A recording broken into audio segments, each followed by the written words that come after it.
El universo mágico constituye una manera de posicionarse frente a la realidad y tal vez modificarla.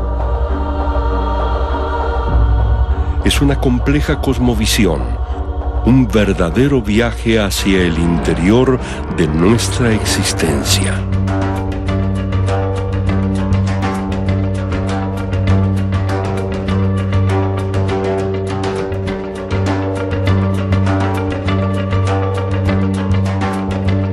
Magia.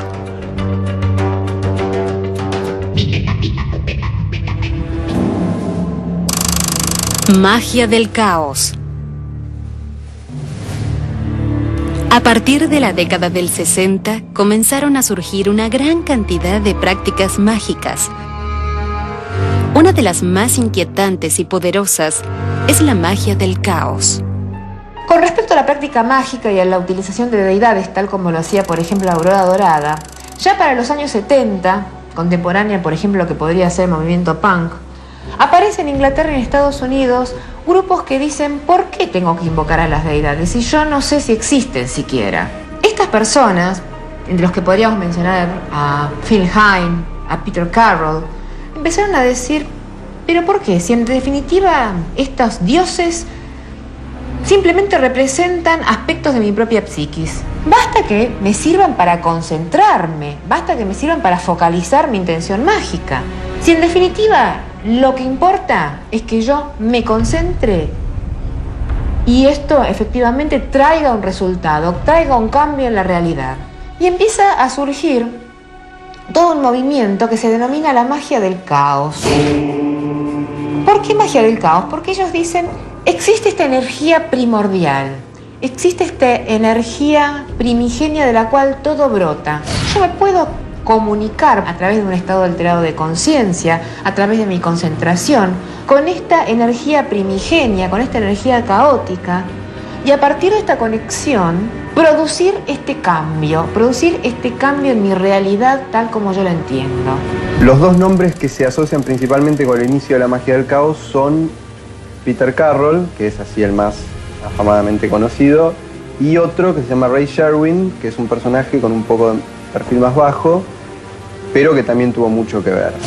El origen se puede ubicar a fines de los años 70, principios de los años 80, más o menos, en general en la zona de Inglaterra. El origen en realidad de la magia del caos no tiene una cosa institucional fuerte, son grupos aislados de, en general, gente joven que empieza a practicar y empiezan a tirar sus resultados en algunas revistas.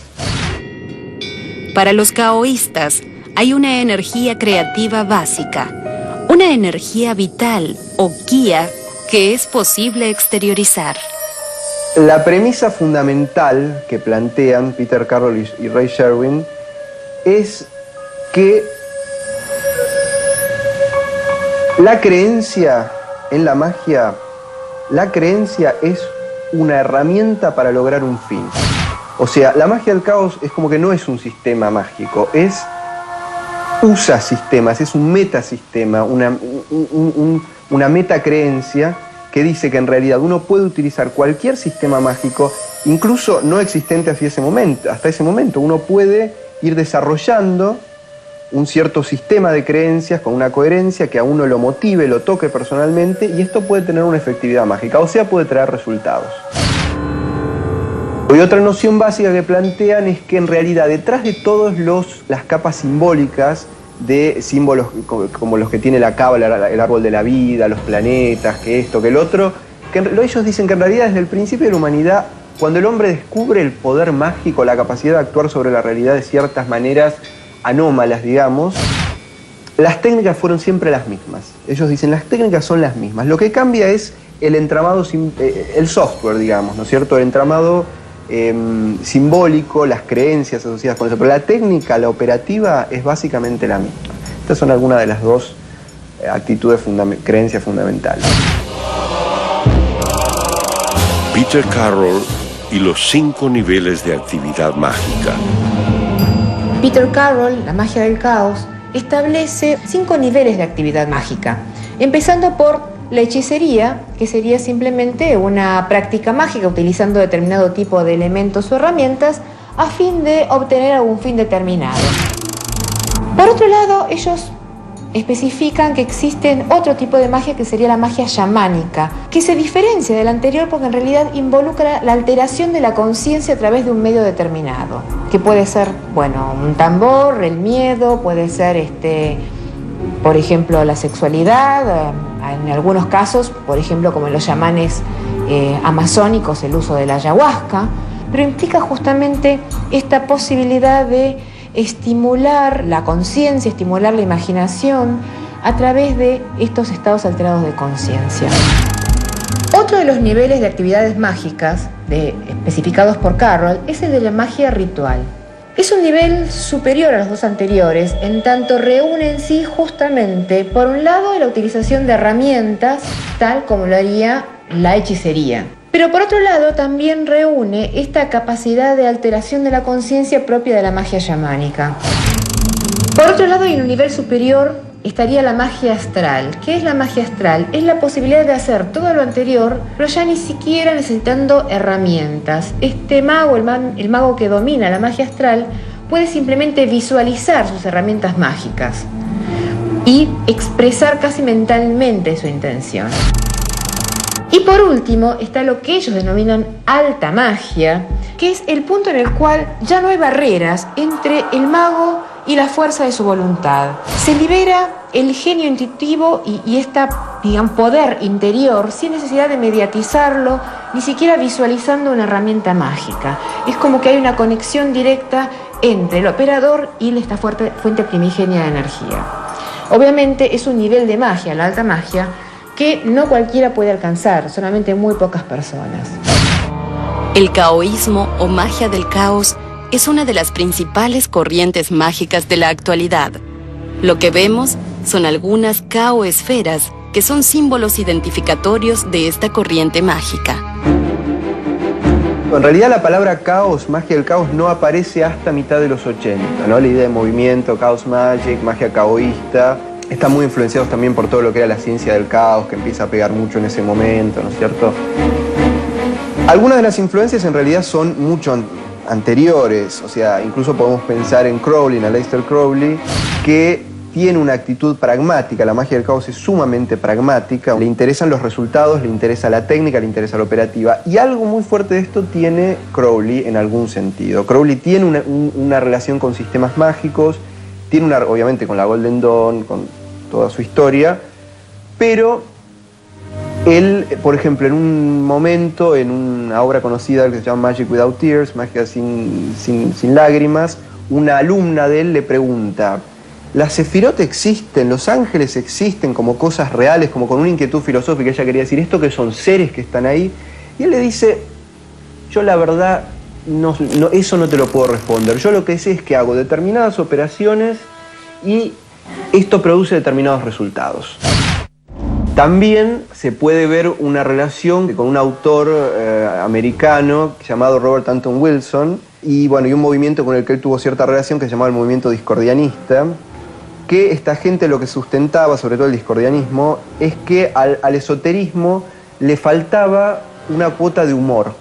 O sea, como que no manejaba bien, con tanto que habla del esoterismo de polaridades, no manejaba bien la polaridad humor-seriedad. O sea, como que los esoteristas y los magos tenían una cuestión de dureza, de decir yo estoy por arriba de todo, soy superior, soy un elite, soy un magus, soy un grado tal. Y bueno, hay algo de esto. Robert Anton Wilson es un tipo que va más allá de esto, es un pensador, habla mucho sobre el tema de cómo la percepción está muy relativizada por las creencias de uno y cómo el modo de percibir de uno, las creencias de uno influyen en cierto modo sobre la realidad. Es un tipo muy interesante.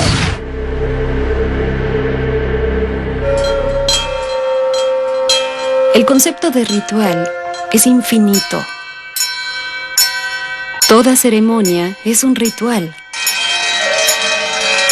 En todas las culturas y religiones, los rituales son el puente entre el hombre y su deidad.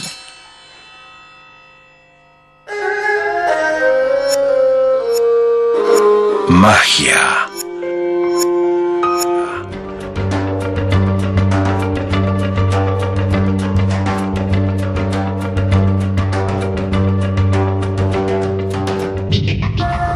El significado de los colores de las velas. Gris. Es un neutralizador general. Ayuda a borrar influencias indeseables sin temer repercusiones negativas. Favorece la búsqueda de balance en cualquier situación. El color, asociado a la luz y al calor de la llama, propicia y estimula nuestros deseos y objetivos. Austin Osman Spare. Austin Osman Spare nació en el seno de una familia de bajos recursos al sur de Londres. La señora Patterson, una amiga a la que considera su segunda madre y a la que llama Witch Mother, lo introduce en el mundo de la magia.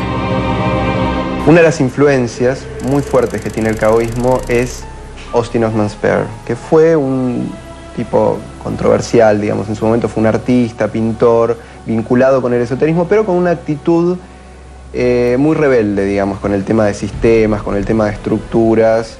Se interesó mucho por desarrollar técnicas muy concretas para experimentar efectos muy concretos. Una de las técnicas fundamentales del caoísmo es lo que se llama la sigilización.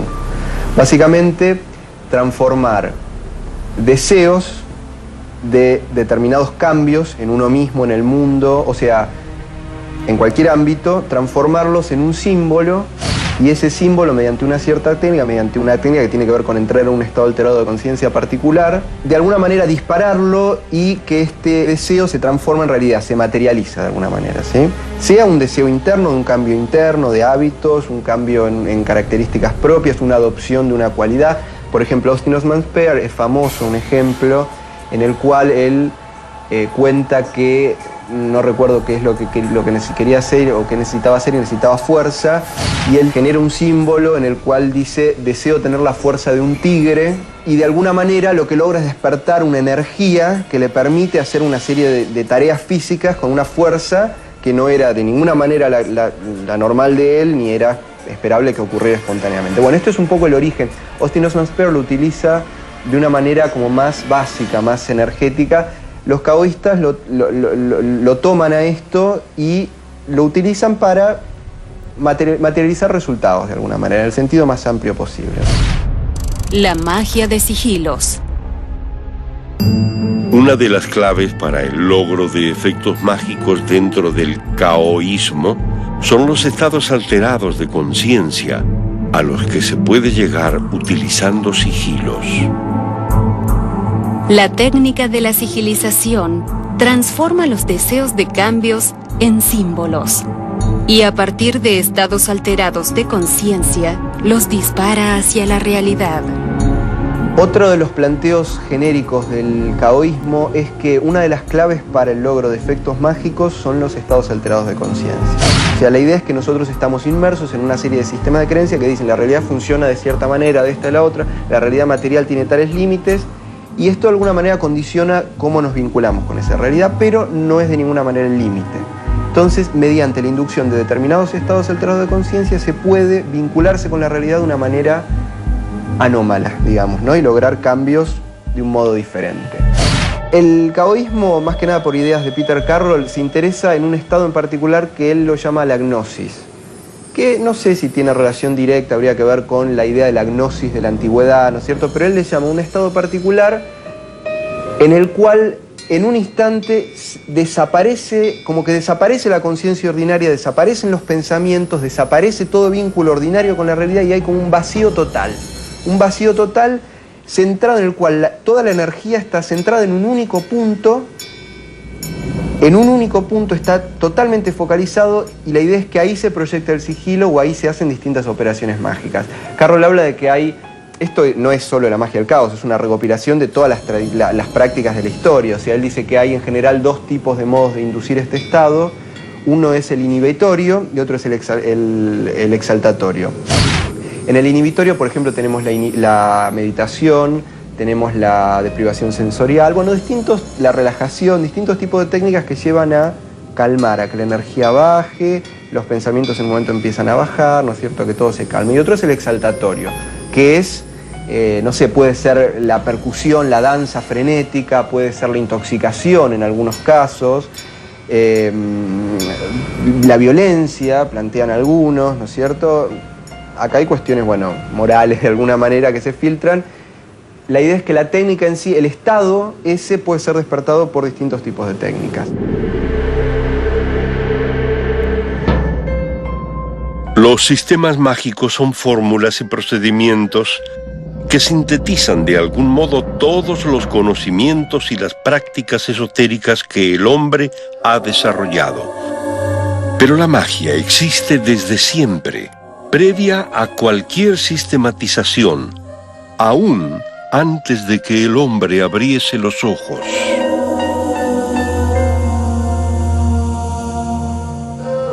Magia.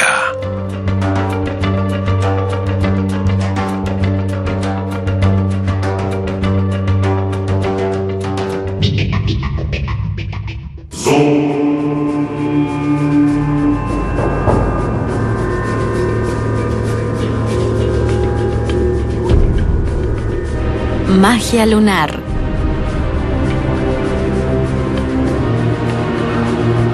Luna llena. El sol y la luna se encuentran en oposición y la luz del sol puede reflejarse totalmente en la cara de la luna. Es un buen momento para todo tipo de operaciones mágicas, ya que incrementa sus poderes. Los procesos instintivos e inconscientes se encuentran en su apogeo. Ideal para rituales de agradecimiento. Todo proyecto comenzado durante la luna nueva se reafirma o encuentra nuevos caminos durante la luna llena.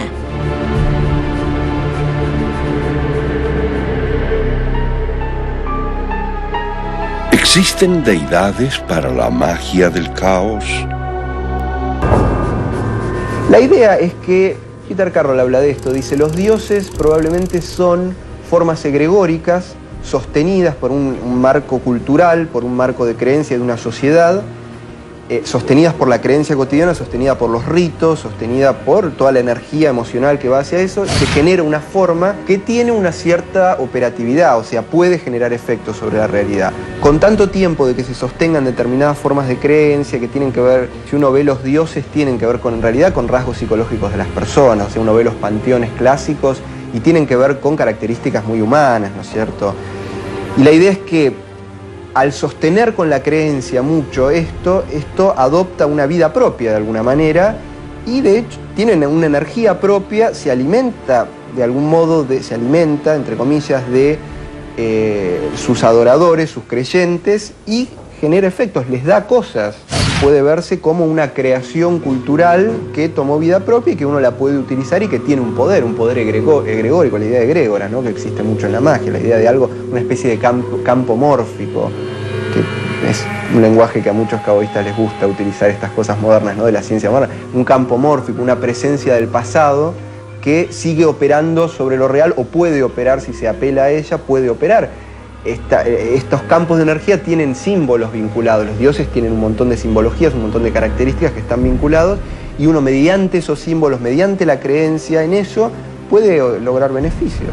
Muchos practicantes de la magia del caos favorecen no tanto a las deidades tradicionales, sino por sobre todo a las deidades sumerias.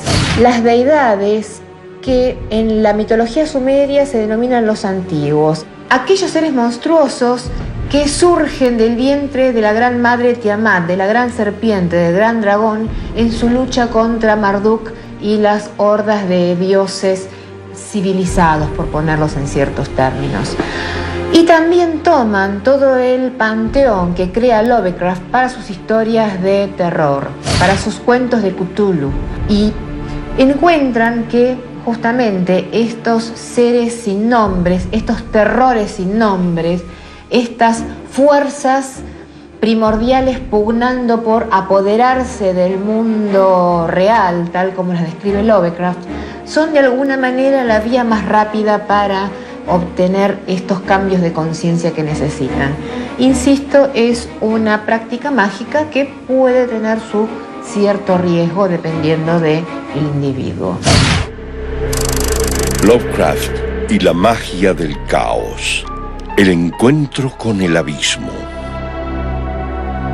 El interés de los caoístas por el panteón Lovecraftiano, por el mundo Lovecraftiano, que no es el único, hay muchos intereses, tiene mucho que ver con una cierta tendencia oscura que tiene la magia del caos de alguna manera. Y Lovecraft utiliza mucho el tema de los dioses externos, los dioses exteriores, los dioses antiguos, que están como por fuera de los panteones de dioses clásicos tradicionales. Y son fuerzas que inspiran una sensación de fuerzas titánicas. Tiene que ver también con los titanes de otras mitologías, de las mitologías griegas, de las mitologías nórdicas. La idea de fuerzas primigenias, caóticas, que no son toleradas por los dioses del orden, que serían los dioses menores en la idea Lovecraftiana, ¿no es cierto? Entonces hay como una seducción de esto, de lo que está por fuera de los dioses que ordenan, ¿no? Que ordenan el mundo común, las creencias comunes, o sea, de contactar con esos poderes titánicos, esas fuerzas enormes. Yo creo que hay alguna relación por ese lado, de alguna manera, con el tema de Lovecraft. Iniciarse en el camino de la magia implica atravesar fronteras. Tal vez en la otra orilla del camino sea posible descifrar un misterio o llegar a dominar lo indominable. Pero nosotros mismos somos la primer frontera y cada paso que damos nos contacta con luces y sombras de un interior también mágico.